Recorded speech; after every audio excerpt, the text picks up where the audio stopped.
Yo guys, kembali lagi di channel Audibal, Audi diskusi bola abal-abal. Nah, di diskusi abal-abal kali ini gue mau nge-review match day 1 Euro 2020. Kenapa baru bikinnya sekarang? Karena pertandingannya jalan terus setiap hari. Dan baru bisa bikin video kan malamnya kan, dan dipostingnya besok. Jadi kalau misalkan gue bikin review, nah itu besokannya baru ngepost kan, jadi kayak agak kudet gitu kan. Mendingan selesai dulu aja match day 1. Soalnya kita nggak bisa ngelihat tim mana yang bisa kita bilang tuh unggulan ya. Karena match day 1 itu setiap turnamen ya, kalau menurut gua, Euro, Piala Dunia, nanti Copa America, biasanya match day 1 itu bukan jadi patokan. Karena ada beberapa tim yang mungkin dia mencoba formasi ini. Oh, nggak works, akhirnya dibongkar. Ganti lagi susunan pemainnya. Oh, ada yang works. Tapi apakah selanjutnya bisa konsisten dengan lawan yang mungkin lebih sulit? Karena mungkin match day 1 lawannya nggak begitu sulit. Makanya mereka bisa menang banyak. Nah, maka dari itu nih, di match day 1, kalau kita nilai sebuah tim, oh ini kayaknya calon juara, oh ini kayaknya cuma underdog, oh ini kayaknya nih gak bakal melangkah jauh. Kayaknya enggak deh. Kalau lo inget ya, Euro 2016, Portugal itu 3 kali seri lo di fase grup. Nggak ada menangnya, tapi juara di akhirnya. Nah, itu ya kan. Kembali lagi, nggak bisa jadi patokan ya. Apalagi di babak grup gitu kan. Babak grup tuh tim yang kalah tuh masih punya kesempatan. Tapi kalau udah fase gugur, ya udah selesai kan ya. Gitu. Jadi di match day 1 ini nih, kembali gue tegaskan, menurut gue, kita belum bisa ngasih patokan atau menilai sebuah tim ini layak juara atau bakal jadi juara, calon kuat dan segala macam. Enggak, ya kan? Enggak, ya. Karena tim yang main bagus belum tentu endingnya juga bagus. Dan tim yang main jelek belum tentu endingnya juga jelek. Kembali lagi, ingat Portugal 2016, ingat Italia 2020. Siapa yang menyangka mereka berdua akan juara? Padahal startnya aja mungkin secara permainan kualitasnya itu tuh tidak sebagus tim-tim lain gitu. Nggak secantik tim lain lah, tapi mereka bisa jadi juara gitu. Kenapa? Karena di turnamen kayak Euro begini, kembali gue tegaskan, nggak perlu main bagus dan nggak perlu main cantik. Yang perlu adalah main efektif dan menang. Titik. Ya, titik. Karena kalau nggak main efektif, nggak main efisien, nggak tujuannya menang, mainnya main cantik nih, mengedepankan idealis main cantik ini, main menghibur ya, dengan segala filosofi sepak bola yang kayak apa tahu itu, gue nggak yakin ya, gue nggak yakin. Karena kalau mereka ketemu tim yang bertahan total, apalagi mereka berusaha untuk cetak gol terus nggak bisa, akhirnya tim itu frustasi. Udah cetak gol dia nggak masuk, malah dia kebobolan. Frustasi itu. Frustasi. Hanya segelintir tim yang bisa comeback untuk menang kayak Portugal. Ya. Tapi kembali lagi, tidak semua tim bisa seperti itu. Ya, di turnamen kayak begini. Jadi di match day 1 ini nih, menurut gue belum ada yang bisa kita katakan favorit juara. Meskipun Jerman sama Spanyol, menurut gue tim yang mainnya paling bagus. Di antara semua tim kuat. Jerman sama Spanyol.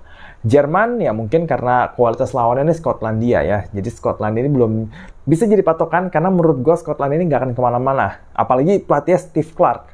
Ini pelatih British klasik gitu loh yang lebih mengedepankan permainan bertahan, main fisik, crossing, umpan jauh. Ya tipikal kayak Sendijk-nya si Everton lah gitu kan. Kayak gitu tuh tipikalnya tuh kalau Steve Clarke ya. Apalagi dulu asistennya Jose Mourinho kan. Nah, udah ketahuan tuh kayak mainnya kayak apa. Jadi Jerman belum bisa kita bilang benar-benar favorit ya karena dia lawannya Skotlandia. Mungkin setelahnya kita bisa ngelihat kan di match day 2 dan 3 ya. Kalau misalkan mereka bisa main bagus lawan Hungaria, lawan Swiss, mungkin mereka punya peluang yang lebih besar untuk sampai ke final dan ya juara di tanahnya sendiri gitu. Tapi ya we'll see lah gitu kan. Jerman selalu seperti itu. Main bagus di fase-fase awal kayak waktu Piala Dunia 2010, ingat waktu Euro 2012 juga tuh kayak gitu. Main bagus dari fase grup, nggak taunya keok di semifinal, kalah di final ya kan. Jadi kembali lagi, ini belum bisa dipatokan nih. Spanyol. Nah, Spanyol ini mereka menghilangkan idealisme mereka untuk memainkan ball possession. Spanyol semenjak era Tiki Taka sejak eranya Xavi, Iniesta, Alonso, sejak Euro 2008 lah. Mereka tuh sangat mengedepankan ball possession, penguasaan bola. Kalau memenangkan penguasaan bola, chance untuk menangnya lebih tinggi. Begitulah filosofi mereka. Tapi mereka tuh udah keok nih di Piala Dunia 2014. Mereka juga udah kalah ya di Piala Dunia 2014, Euro 2016 juga mereka nggak maju, Euro 2020 sampai semifinal. Tapi menurut gue Euro 2020 itu mungkin menjadi menjadi awal lah. Karena pas dilatih sama Luis Enrique kan nggak terlalu main ball position. Spanyol itu lebih mengedepankan permainan yang lebih efektif, agak pragmatis gitu kan. Yang penting bisa menangin pertandingan gitu. Nggak perlu main-main ball possession lagi karena mungkin pemainnya nggak memadai untuk melakukan hal seperti itu. Nggak kayak di zaman Xavi, Iniesta, Alonso, Busquets dan lain-lain gitu. Nah, kali ini mereka nggak main ball possession, kalah sama Kroasia secara penguasaan bola. Tapi mereka bermain cukup efisien, memanfaatkan peluang sebaik mungkin lewat Morata, lewat Fabian Ruiz, lewat Dani Carvajal bahkan ya, crossing-nya Lamine Yamal. Maksudnya golnya Spanyol itu kalau zaman dulu tuh kayaknya nggak tipikal crossing kayak gitu, karena crossing dari sayap terus disikat gitu kan, kayak golnya Carvajal. Kayaknya Spanyol tuh nggak kayak gitu tipikal golnya tuh loh, sering lah dari set play gitu loh.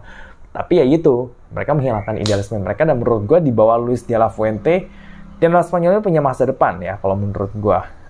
Apalagi de la Fuente ini kan dulunya pelatih U21, artinya dia mengenal pemain-pemain mudanya Spanyol. Dia tahu potensi-potensi pemain yang bisa diangkat untuk ke skuad utama. Dia bisa ngelihat talenta pemain juga karena biasa menangani tim junior, tim Spanyol junior. Dan dia melepaskan idealisme gaya permainan Spanyol yang mengedepankan penguasaan bola. Jadi menurut gue Spanyol sama de la Fuente ini cocok lah, ya bisa lah ke depannya. Tapi jangan harap dia bakal main penguasaan bola lagi kayak zamannya Del Bosque sama Aragones ya. Udah selesai era itu. Terus yang mau gue highlight lagi itu adalah Belgia. Ya, Belgia kalah 1-0 sama Slovakia. Gini, mungkin beberapa dari lu nggak ngikutin Bundesliga ya. Jadi gue ngikutin Bundesliga tuh udah agak lama, dan gue tahu si Domenico Tedesco ini kurang lebih ini kayak apa. Dia dulu pernah bawa Schalke sampai runner up, tapi habis itu ngedrop. Nah, dia dipercaya buat ngelatih RB Leipzig, tapi nggak sampai semusim langsung setengah musim, habis itu dikasih kontrak permanen, tapi akhirnya dipecat cepet gitu. Nah, menurut gua jeleknya Tedesco ini mungkin dia secara pemahaman taktikal oke. Dia punya gaya permainan yang Jerman banget lah ya, gegen pressing, mengedepankan efisiensi, serangan balik cepat dan segala macem. Tapi menurut gue manajemennya dia jelek loh ya. Kalau dia bisa ngebawa Schalke dari runner up terus ngedrop ke zona degradasi, terus dia RB Leipzig ya bisa juara di DFB Pokal, tapi akhirnya dia ngedrop di musim selanjutnya, yaitu karena menurut gue manajemennya kurang bagus, terutama cara dia menangani Thibaut Courtois, di mana itu sangat krusial banget loh. Dia berani-berani melakukan hal seperti itu ya. Jadi dia kan bilang kan kalau Courtois tuh nggak dipanggil karena dia cedera. Padahal Courtois tuh ngaku bahwa gue nggak cedera, lu bohong nih manajer nih, nggak bener nih ya. Orang gue baik-baik aja kok gitu kan, bisa-bisanya dia bilang gue cedera. Nah itu kan maksud gue kan di situ dia malah main api nih sama pemain senior yang cukup dihormatin di Belgia, yaitu Courtois. Dan itu bisa berdampak ke pemain lain loh, karena pemain-pemain lain bisa aja kehilangan respect sama Tedesco. Dan kelihatan menurut gue ada kurang sinkron aja gitu antara pemain sama si Tedesco ini di timnas Belgia. Dan akhirnya ya begitu, mereka kalah 1-0 dari Slovakia. Permainannya juga nggak begitu bagus loh ternyata ya. Jadi kalau menurut gue nih, umurnya Tedesco di timnas Belgia nggak akan lama sih ya. Nggak akan lama. Mungkin kalau dia di Euro ini nggak menang di 2 laga selanjutnya ya, selesai tuh si Tedesco tuh. Nggak akan lanjut pasti sama si Belgia ya. Dan gue nggak ngelihat Belgia bisa maju sama Tedesco ya. Jadi gue juga heran kenapa Belgia ini ngambilnya tuh Tedesco gitu kan. Emang nggak ada pelatih timnas lain yang lebih bagus dari dia apa? Kenapa harus Tedesco yang udah jelas dia tuh gagal di Schalke sama Leipzig gitu kan. Tapi ya udahlah, kita lihat aja ya. Jadi menurut gue Belgia itu terlepas Lukaku emang mainnya bapuk banget, buang-buang peluang kayak waktu di Piala Dunia kemarin. Cuma ya kembali lagi gitu, menurut gue sih ada korelasinya lah antara manajemennya Tedesco sama hasil yang ada di atas lapangan. Oke, kita ngomongin soal Portugal lah kali ini ya.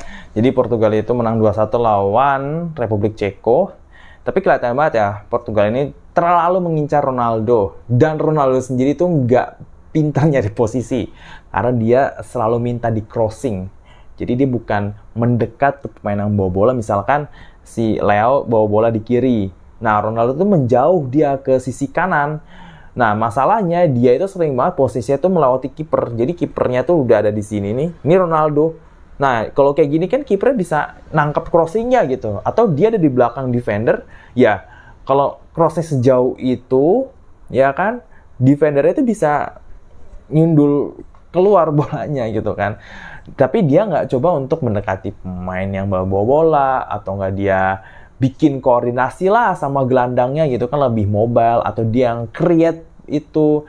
Dia terlalu nunggu di kotak penalti. Jadi dia tipikal sekarang tuh bener-bener kayak striker nomor 9 klasik gitu. Yang tipikal kayak Giroud. Tapi Giroud lebih pinter nyari posisi dibandingin Ronaldo loh. Jadi Ronaldo ini nih gimana ya? Kalau dia pengen cetak gol gitu kan, ya coba cari posisi yang dimana tuh dia tuh gak mudah tertangkap offside dan lebih mendekat ke yang bawa bola.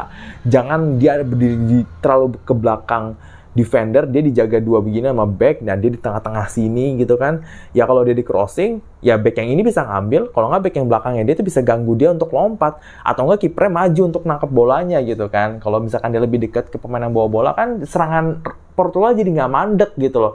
Build up-nya udah bagus, tapi begitu nyampe ke sepertiga lapangan, mau ngasih ke Ronaldo itu tuh kayak gimana gitu. Soalnya dia salah posisinya salah kan. Udah gitu Leo tuh ngerecokin lah gitu. Tiap kali dikasih bola, lari-lari, dribbling lah, apalah segala macam, gak jelas.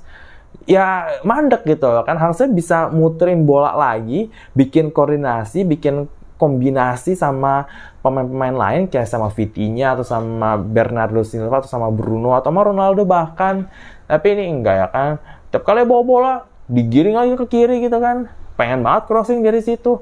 Atau enggak dia coba untuk cutting inside, cari ruang untuk tembak. Udah gitu-gitu aja sih Leo itu mainnya gitu. Karena ya makanya menurut gue mungkin Roberto Martinez bisa masang Diogo Jota atau Joao Felix lah di situ gitu loh, di sisi kiri, dibandingin masang Leo. Kalau menurut gue sih agak kurang efisien ya masang Leo di situ. Oke, itu Portugal. Kita lihat aja bagaimana perkembangannya. Kalau menurut gue Portugal masih punya chance lah untuk jadi juara. Terus Inggris ini nggak bisa maduin Foden, Bellingham, Saka, Trent Alexander-Arnold barengan. Ya, ini 4 ini pemain kreatif yang punya visi. Nah, masalahnya meramu mereka ini hanya bisa dilakukan dengan filosofi dan gaya permainan yang jelas. Sedangkan Southgate itu nggak punya itu. Southgate itu lebih permainan tuh oportunis, pragmatis, ya kan? Lebih ngincar counter, bahkan kalau ngelawan tim yang lebih nyerang. Nah, itu nggak bisa tuh. Apalagi si 4 pemain ini tuh posisinya tuh sama-sama menyerang lah, apalagi Trent kan ditaruh di gelandang bukan di bek kanan kan. Nah itu juga jadi masalah tuh. Jadi mereka tuh nggak punya opsi lain di bangku cadangan, karena mereka cuma punya Anthony Gordon yang berkaki kanan terus main di sayap kiri. Nah Gordon sendiri gue nggak ngerti ya, Southgate lebih milih Gordon dibandingin Grealish, karena Grealish itu agak mendingan ya di bawah Guardiola, meskipun performanya nggak bagus-bagus amat, tapi jelas dia lebih bisa bikin koordinasi, lebih bisa membagi bola, mainnya lebih efisien, plus punya pengalaman dibandingin Gordon yang lebih gerasa kerusuk, lebih cuma lari-lari dan dribbling doang dari kiri ya, maju bawa ke depan terus start crossing, kalau nggak cutting inside gitu. Nggak ada kombinasi dia sama temennya gitu. Menurut gue tuh Gordon tuh agak kurang cocok gitu kalau main sama si Foden, Bellingham, Saka, Trent gitu kan. Nah itu dia tuh, makanya kan mereka nggak bawa Grealish tuh salah satunya jeleknya tuh ya di situ gitu. Karena Foden di kiri tuh sama sekali nggak efisien, karena dia nggak bisa ngapa-ngapain juga kemarin. Tabrakan terus posisinya tuh sama Bellingham gitu. Bingung lah gitu intinya di pemain yang di tengah itu. Jadi Kane juga nggak dapat support kan, yang gimana dia mau cetak gol kalau nggak dapat supply bola gitu. Jadi ya Inggris masih punya waktu untuk improve lagi. Kita lihat aja match day kedua sama ketiga gimana si Inggris. Terus apalagi ya, udah sih kayaknya ya kalau menurut gue ya. Prancis ya kita lihat nanti gimana. Italia pemainnya bukan pemain top juga sih. Gimana nilai si Italia? Gue juga nggak ngerti sih ya. Pokoknya kita lihat aja di match day 2 lah untuk tim-tim kayak Belanda, Italia, Prancis kayak begitu, karena kita belum bisa menilai mereka tuh bisa main bagus dan menang atau hanya main tidak bagus. Yang penting menang. Ya kita lihat aja nanti ke depannya ya. Oke, itu aja untuk video kali ini. Dan buat lo yang suka baca artikel bola dan cari fakta-fakta unik, bisa langsung aja ke IDN Times, linknya ada di description, karena gue nulis banyak banget, ratusan artikel mengenai fakta-fakta unik soal sepak bola. Profil-profil pemain yang mungkin nggak gitu terkenal tapi punya potensi untuk jadi pemain hebat, itu ada semua di situ ya. Dan seputar fakta Euro juga semuanya udah gua tulis setiap hari di IDN Times. Jadi silakan aja langsung ke link description di bawah ini. Jangan lupa untuk like video ini dan tulis di kolom komentar soal pendapat lo tentang Euro ini seperti apa, tim yang jadi jagoan lo siapa, ya kan, kenapa lo ngejagoin tim itu ya. Kita berdiskusi aja di kolom komentar. Dan juga jangan lupa untuk subscribe channel Audible, nyalain lonceng biar dapetin notifikasi saat gue update video baru. So kita ketemu lagi di video selanjutnya.